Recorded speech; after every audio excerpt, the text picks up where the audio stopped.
All right, welcome to this explainer. Look, if you're a BS accountancy student gearing up to absolutely crush the management advisory services part of the LECPA, you are in exactly the right place.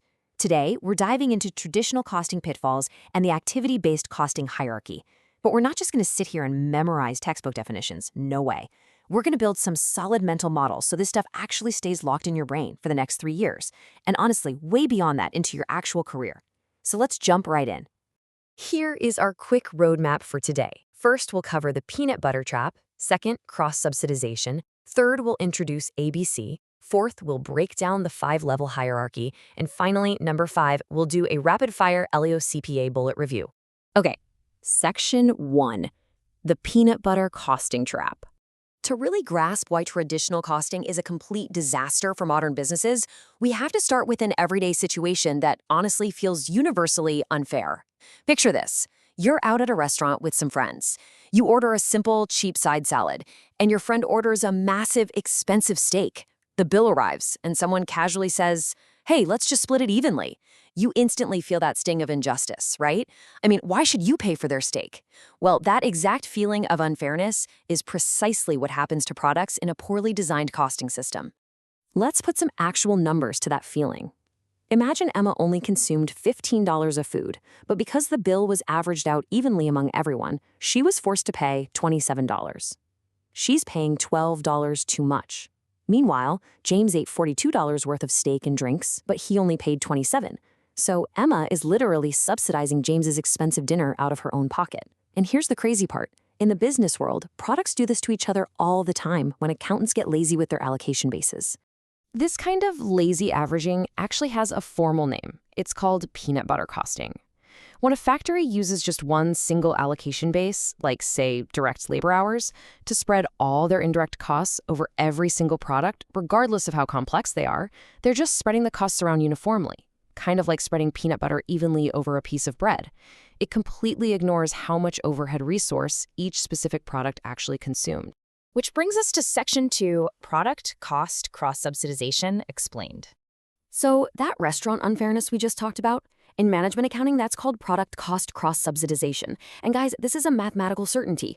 If a cost is being shared, you absolutely cannot undercost James's steak without naturally forcing the overcosting of Emma to make up the difference.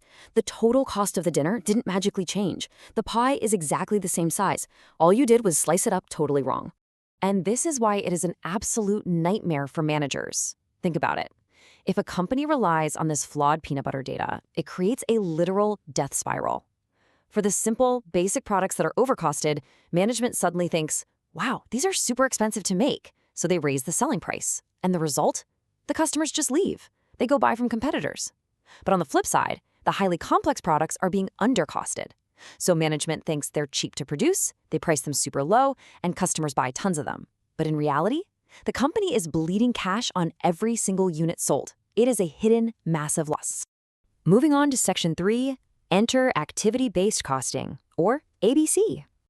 To escape this profitability trap, modern businesses turn to the hero of our explainer today, activity-based costing. When you look at these two concepts side by side, your brain can easily spot the difference. Traditional costing is basically a blunt instrument. It is driven purely by volume and uses one giant plant-wide overhead rate. But activity-based costing, it uses precise surgical tools.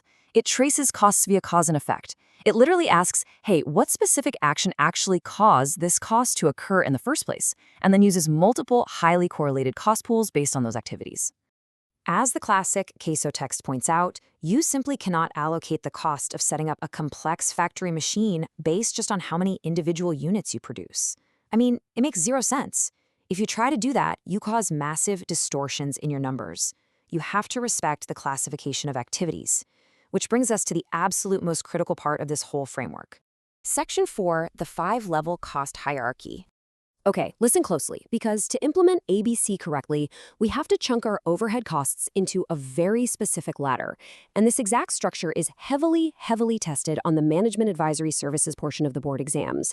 You need to memorize the sequence from smallest to largest: unit, batch, product, customer, organization. This structure is so powerful because it recognizes that costs in a real business are triggered by totally different things. So let's break them down to make sure you deeply understand them, rather than just memorizing a list. Let's start with the lower levels. Unit-level activities happen every single time you produce one individual unit. Think of the electricity needed to mold one plastic toy, right? But here is exactly where examiners love to trick you: batch-level activities. Setting up a machine to run a batch of those toys costs the exact same amount of time and money, whether that batch contains one single toy or 1,000 toys. The cost is driven by the batch itself, not the units inside it.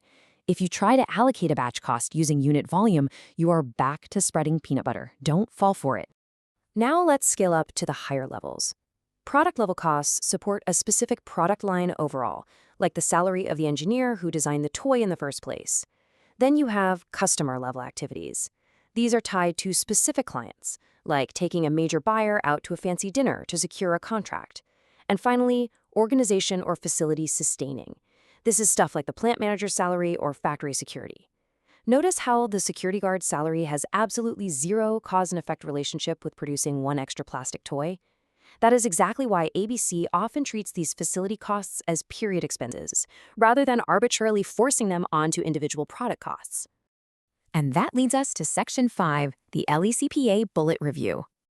All right, we've covered the traps, the core theory, and the hierarchy. Now I want you to take a mental screenshot of these key bullet points. Close your eyes for a second if you need to and lock this in. If you can instantly recall this checklist, you will easily dodge those tricky trap questions on exam day. Remember, traditional systems heavily punish high-volume, simple products.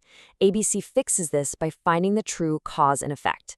And never, ever forget, batch costs do not change just because you put more units into the batch. So think about how you are going to apply this in the real world.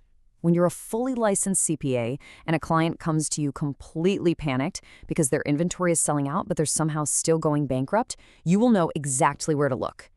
Keep questioning the raw data behind every profit margin. Tell them to ditch the peanut butter and always hunt down the true cost.